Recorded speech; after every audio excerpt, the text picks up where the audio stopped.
सुवर्णरजतस्रजाम् चन्द्राम् हिरण्मयीम् लक्ष्मीम् जातवेदो महावः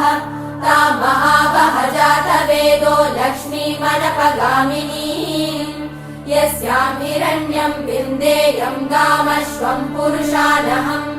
अश्वपूर्वाम् रथमद्याम् हस्तिनादप्रबोधिनी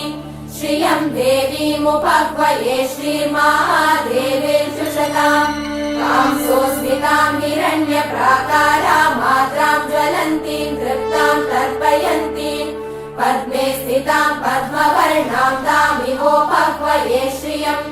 चन्द्राम् प्रभासाम् यशसा ज्वलन्तीम् श्रियम् लोके देवचुष्टामुदाराम् ताम् पद्मिनीमीम् शरणमहम् प्रपद्ये लक्ष्मीर्मे नश्यताम् त्वाम् वृणे